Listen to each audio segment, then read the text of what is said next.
বসন্তকাল মানেই ঋতুরাজ, এ এক অন্যরকম অনুভূতি।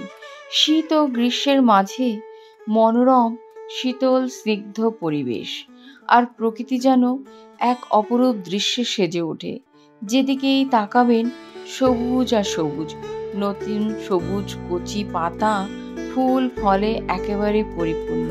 শিমুল, পলাশ আরও কত কি না ফুটে রয়েছে। বসন্তকাল মানেই বসন্ত উৎসব, রং খেলা অর্থাৎ হোলি। রাত পোহালেই হোলি, সেই ছোট্টবেলায় ফিরে যেতে ইচ্ছা করে। একটা আবিরের প্যাকেট নিয়ে বড়দের প্রণাম, আর চুটিয়ে বন্ধুদের সঙ্গে রং খেলা। হ্যাপি হোলি বন্ধুরা, আমি সাগরিকা, আমার চ্যানেলে সকলকে স্বাগত। আজকে একটা ইলিশ মাছের ভিন্ন ধরনের রেসিপি নিয়ে আপনাদের সামনে হাজির হয়ে গেছি। দেখুন, এই যে মাছটা বেশ বড় সাইজে, 1 কেজির ওপরে। তবে শুরু করা যাক রেসিপিটি। হোলি স্পেশাল কিন্তু ইলিশের রেসিপিটা হবে। এর নাম হচ্ছে হিলসা ফিশ মশলা কারি, অর্থাৎ ইলিশ মাছ দিয়ে একটা অসাধারণ মশলা কারি তৈরি হবে। এখানে 1 কেজি ইলিশ মাছ আমি নিয়ে নিয়েছি, কেটে ধুয়ে ভালো করে পরিষ্কার করে নেওয়া, এবং স্বাদ অনুসারে লবণ আর প্রয়োজন মতন হলুদ গুঁড়ো, বেশ কয়েকটা লঙ্কা দিয়েছি।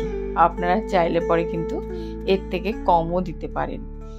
চেরা কাঁচা লঙ্কা দিয়েছি, আর এখানে 4 চামচের মতন জিরের গুঁড়ো, আর কাঁচা সর্ষের তেল দিয়ে, যেহেতু কাঁচা মাছ রান্না করছি, ভালো করে আপনাকে মাখিয়ে নিতে হবে। অসাধারণ একটা রেসিপি, ফ্লেভারফুল, হোলি স্পেশাল। বাঙালি বলে কথা, বাঙালির প্রিয় মাছ আর বসন্তকাল বাজারে যেহেতু পাওয়া গেছে, কি করে মিস করি বলুন তো? রেসিপি তো আপনাদের শেয়ার করতেই হবে। আমি আগে কিন্তু কোনোদিনও পেঁয়াজ, রসুন, আদা দিয়ে ইলিশ মাছের রেসিপি শেয়ার করিনি। যেহেতু এটা হোলি স্পেশাল, আমাদের বাড়িতেও কিন্তু তৈরি করা হতো, কিন্তু রেয়ার, মানে সব সময় তৈরি করা হতো না। আর মাছের সাইজটা দেখুন, জানি না কোথাকার ইলিশ মাছ, তবে নো ডাউট কিন্তু খুবই টেস্টি ছিল, এটা আমি বলবো। আর যদি আপনারা এই রেসিপিটা অন্ততপক্ষে ট্রাই করেন, বারবার বানিয়ে খেতে ইচ্ছা করবে। দেখুন, সমস্ত উপকরণগুলো দিয়ে ভালো করে মাখিয়ে আমি রেখে দেব আধা ঘন্টার জন্য নর্মাল টেম্পারেচারে, ঢাকা চাপা দিয়ে। মাছটা দেখেছেন, ডিমওয়ালাও রয়েছে, ডিম ছাড়াও রয়েছে। আর কত বড়, প্রায় 1 কেজি 400 গ্রামের মতন মাছ ছিল কিন্তু। আমি মাথাটা বাদ দিয়ে সমস্ত মাছটাই কিন্তু আমি নিয়ে নিয়েছি বন্ধুরা।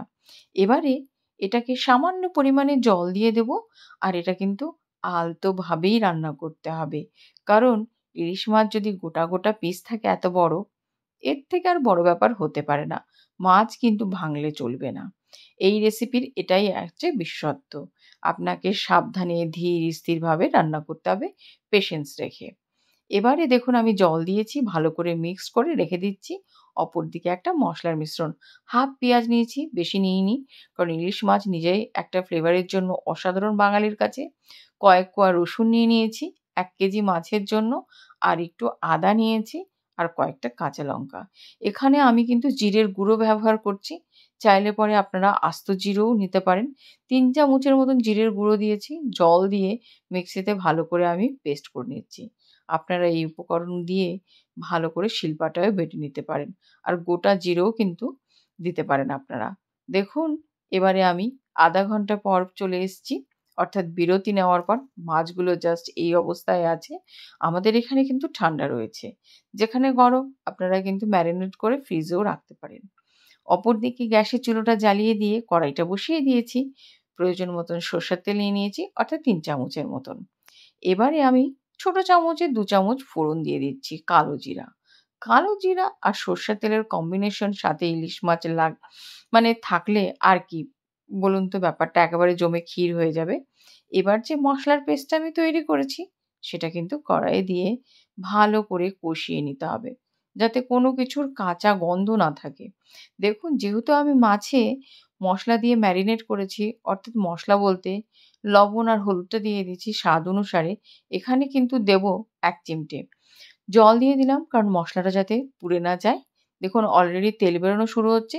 এবার 1 চিমটে আমি হলুদ গুঁড়ো আর একটু লবণ দিয়ে ভালো করে মশলাটাকে কষিয়ে নিচ্ছি।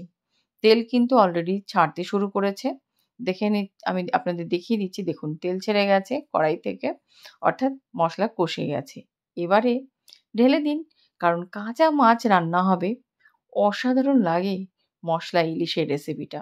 আপনারা একবার ট্রাই করে দেখবেন। আপনারা ভাবতে পারেন যে পেঁয়াজ রসুন দিয়ে ইলিশ মাছ, আদা দিয়ে ইলিশ মাছের গন্ধটাই নষ্ট হয়ে যাবে। না, আমি বলছি এইভাবে রান্না করে খেয়ে দেখবেন, মুখে লেগে থাকবে।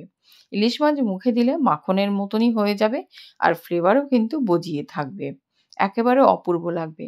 আপনারা এটা কিন্তু পোলাও কিংবা ফ্রাইড রাইস কিংবা সাদা ভাতের সঙ্গেও খেতে পারবেন, এমন একটা রেসিপি।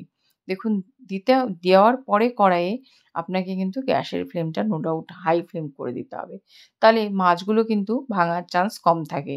যদি মিডিয়াম ফ্লেম কিংবা লো ফ্লেম করে দেন, তাহলে মাছগুলো পিসটা নরম হয়ে যাবে, ভেঙে যেতে পারে। দেখুন সামান্য পরিমাণে জল দিয়েছিলাম, অর্থাৎ যে পাত্রে আমি ম্যারিনেট করেছিলাম সেই পাত্রে আমি 1 কাপ জল দিয়ে ঢেলে দিয়েছি। এখন শুধু জাস্ট গ্যাসের ফ্লেমটা হাই করতে হবে আর টকবক করে ফুটোতে হবে। এটাও কিন্তু আমার ঠাকুমারই রেসিপি, কারণ আমি তো এখানে বড় সাইজের ইলিশ মাছ নিয়েছি, আর ঠাকুমা ছোট সাইজ দিয়েই করতো। জাস্ট পিসটা দেখুন, ইলিশ মাছের পিস দেখলেই বুঝতে পারবেন যেটা কত বড় সাইজের ইলিশ মাছ, আর ভীষণ ফ্লেভারফুল, মানে এত সুন্দর গন্ধটা বেরিয়েছে, মানে আমি তো আপনাদেরকে ফিল করাতে পারবো না, আপনাদের নিজেদেরকে তৈরি করতে হবে, তাহলেই আপনারা বুঝতে পারবেন যে কি অসাধারণ। দেখুন এইভাবেই আপনাকে কিন্তু ওই 8-10 মিনিট রান্না করতে হবে। একেবারে এটা কিন্তু খুবই চটজলদি একটা সহজ সরল রেসিপি। ঢাকা চাপা দিয়েছিলাম প্রথমে আমি 4 মিনিটের জন্য, আবারও আমি 4 মিনিটের জন্য ঢাকা চাপা দিয়েছি। দেখুন একেবারে টকবক করে ফোটানোর পরে তারপরে আপনাকে এইরকমভাবে মিডিয়াম ফ্লেমে রাখতে হবে। তেল ভাসতে শুরু হয়েছে, অর্থাৎ রেসিপি কিন্তু কমপ্লিট, আর ইলিশ মাছ কিন্তু প্রপারলি একদম কুক হয়ে গেছে। ভীষণ সহজ একটা রেসিপি, আপনি হোলিও খেলতে পারবেন, অন্যান্য কিছুও করতে পারবেন। সাথে কিন্তু ইলিশ মাছের এরকম যদি রেসিপি থাকে, একেবারে জমে ক্ষীর। হোলি স্পেশাল ইলিশ মাছের মশলা কারি, অসাধারণ রেসিপি গাইস। দেখুন পূর্ববঙ্গের লোকও কিন্তু এই পেঁয়াজ রসুন আদা দিয়ে রান্না করে, আমরা রেয়ার করি, কারণ আমাদের ওই এক পোস্ত আর সর্ষে বাটা দিয়েই আমরা সাধারণত করে থাকি, কিংবা বেগুন ইলিশ করলাম। এবারে দেখুন গ্যাসের ফ্লেমটা বন্ধ করে দিয়েছি, একেবারে রেসিপি কিন্তু জমে ক্ষীর। গরম ভাত নিন, আপনারা চাইলে পরে কয়েকটা চিরা কাঁচা লঙ্কাও দিতে পারেন। এক্সট্রা করে পরে কিন্তু আর কাঁচা তেল দিতে যাবেন না, কারণ এটাতে একটা অন্যরকম ফ্লেভার হয়ে যাবে, তখন কিন্তু খেতে ভালো লাগবে না। আর এই অবস্থায় খাবেন, আপনার খেতেই ইচ্ছা করবে, নিমেষেই থালাও ভাত উধাও হয়ে যাবে। বাড়ির ছোট থেকে বড় সকলেই কিন্তু এই রেসিপিটা সানন্দে খেয়ে নেবে, আর গেস্ট আসলে তো কোনো কথাই নেই।